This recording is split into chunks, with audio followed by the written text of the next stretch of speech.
Hello दोस्तों, मेरा नाम है ओम दुबे और मैं आप सबका स्वागत करता हूं अपने यूट्यूब चैनल हमसे पढ़कर देखो पर। दोस्तों, आज से मैं कॉम्पिटिटिव इंग्लिश का सीरीज़ शुरू करने जा रहा हूं, जिसमें मैं आपको इडियम्स एंड फ्रेजेस पढ़ाऊंगा। ये इडियम्स फ्रेजेस जितने भी अभी तक एग्ज़ाम हुए हैं एसएससी के या सीडीएस, एफकेट या बैंकिंग वगैरह, जितने भी कॉम्पिटिटिव एग्ज़ाम्स होते हैं, तो जितने भी इडियम फ्रेजेस पूछे गए हैं मैं धीरे धीरे उन सबको कवर कराऊंगा और अप्रॉक्सीमेटली 2000 प्लस इडियम फ्रेजेस मैं आप सबके लिए लेके आऊँगा। सो दोस्तों, लेट्स स्टार्ट।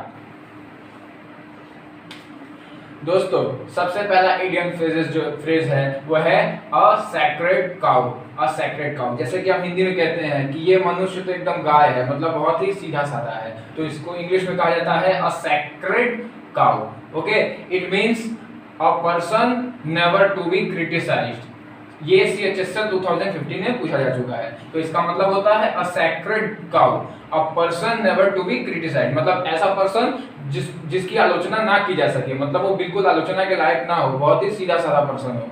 ठीक है, ये सेकंड इडियम फ्रेज है फ्लाइंग विजिट। फ्लाइंग विजिट का मतलब होता है बहुत very short visit. Very short visit मतलब किसी भी इंसान से मिलना बहुत ही छोटे टाइम के लिए, बहुत ही कम समय के लिए।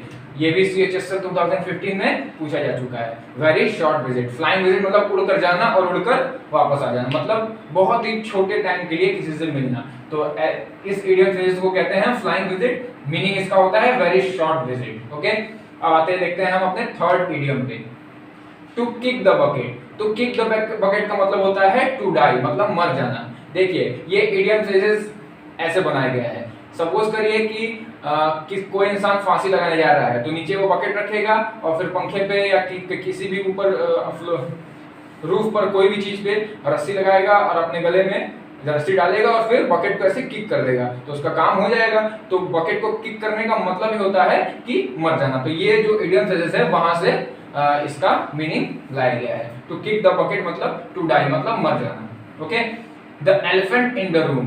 The elephant in the room, इस इडियम फ्रेज का मतलब होगा an obvious problem that no one discuss, मतलब एक ऐसी प्रॉब्लम जो कि बहुत ही ऑब्वियस है लेकिन कोई उसके बारे में डिस्कस नहीं कर रहा है, क्योंकि वो बहुत ही ज्यादा कंट्रोवर्शियल है या कुछ भी रीजन हो सकता है। मतलब प्रॉब्लम बहुत ही ऑब्वियस है लेकिन उसके बारे में कोई डिस्कस नहीं कर रहा है, तो ऐसी चीज को हम क्या कहेंगे? The elephant in the room. Okay, the elephant in the room, ये भी CHSL 2016 में पूछा जा चुका है, और ये जो थर्ड वाला है ये भी CHSL 2016 में पूछा जा चुका है। अब हम आते हैं अपने फिफ्थ इडियम और फ्रेज पर, barking up the wrong tree.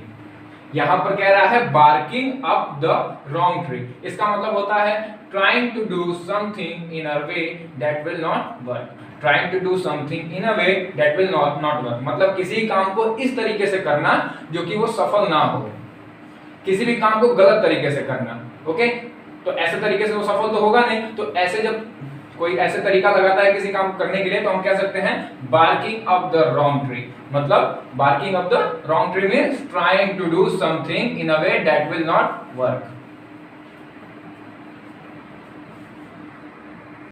आइए दोस्तों, देखते हैं अपना sixth idiom and phrases. Snake in the grass, मतलब घास में कहीं सांप का होना। तो ऐसे सिचुएशन को हम कहते हैं, ऐसे इडियम को का मीनिंग जो होता है अ हिडन एनिमी, मतलब एक ऐसा दुश्मन जो कि छिपा हुआ है, जो कि हमारे सामने नहीं है।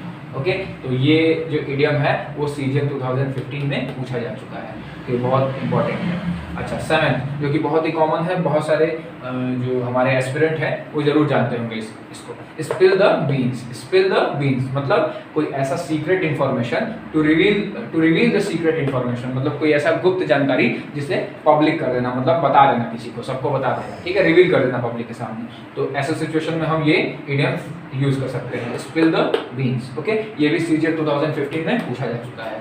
ओके, अब हम देखते हैं 8th और 9th। देखिए, 8 और 9 का मीनिंग लगभग क्या है? सेम है।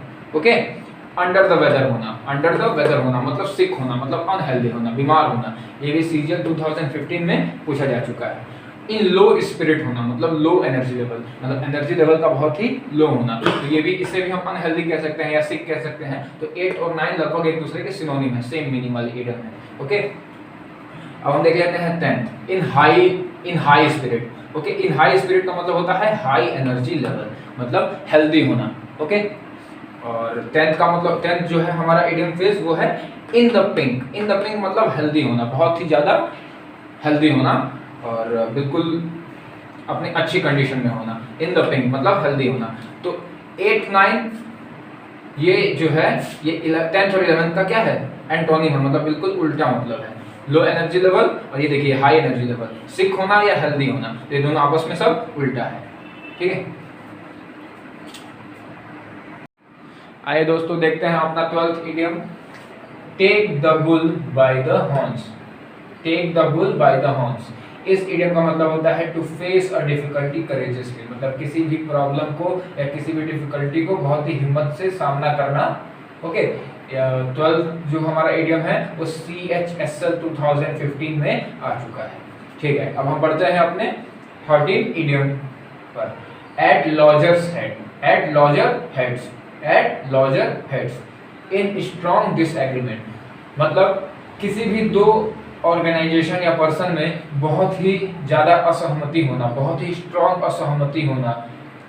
ओके, एट लॉजर हेड्स का मतलब होता है किसी भी दो ऑर्गेनाइजेशन या पर्सन या किसी भी दो चीज के बीच में बहुत ही स्ट्रॉन्ग डिसएग्रीमेंट होना। ठीक है, ये भी CGL 2015 में आ चुका है। ओके, अब हम बढ़ते हैं अपने 14th इडियम की तरफ, गो डच। देखिए दोस्तों, जैसे कि बहुत सारे फ्रेंड्स पार्टी करने जा रहे हैं या कहीं ऐसी जगह जा रहे हैं जहाँ वो मस्ती करेंगे, तो वो क्या करते हैं, अपने कॉस्ट को वो डिवाइड कर लेते हैं, जितने भी पैसे लग रहे हैं बराबर बराबर हिस्सों में बांट लेते हैं। ठीक है, तो ऐसा हम कह सकते हैं they go Dutch. Okay, friends go Dutch, मतलब जितने भी पैसे वो खर्च किए तो उन्होंने आपस में डिवाइड कर लिया। ठीक है, तो गो डच का मीनिंग होता है डिवाइड द कॉस्ट। CGL 2015 में ये भी आ चुका है। ओके, अब हम बढ़ते हैं अपने नेक्स्ट इडियम की तरफ जो है 15th में, a close fisted man. A close fisted man मतलब जो मुट्ठी बंद रखता है, खोलता ही नहीं है, तो इसका मतलब होता है अ माइजर, मतलब कंजूस। Okay, a close fisted man मतलब अ माइजर। CGL 2015 में ये भी आ चुका है। ओके, अब हम बढ़ते हैं अपने नेक्स्ट इडियम की तरफ जो है 16 में, अ वाइल्ड गूज चेज। अ वाइल्ड गूज चेज, यूजलेस सर्च। देखिए अ वाइल्ड गूज चेज, देखिए गूज का मतलब होता है बत्तख, और जो जंगली बत्तख होते हैं वो बहुत ही तेज भागते हैं, उनको पकड़ा नहीं जा सकता है, बहुत ही मुश्किल है, तो इसीलिए इस इडियम का मतलब होता है यूजलेस सर्च। यूजलेस सर्च मतलब ऐसे चीज के पीछे भागना, ऐसा एफर्ट लगाना जिसका कोई रिजल्ट नहीं आने वाला, कोई मीनिंग नहीं निकलने वाला, बिल्कुल एब्सर्ड होना, एब्सर्ड सर्च।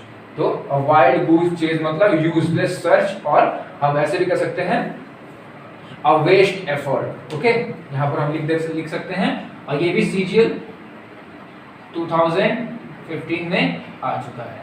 ओके, 2015।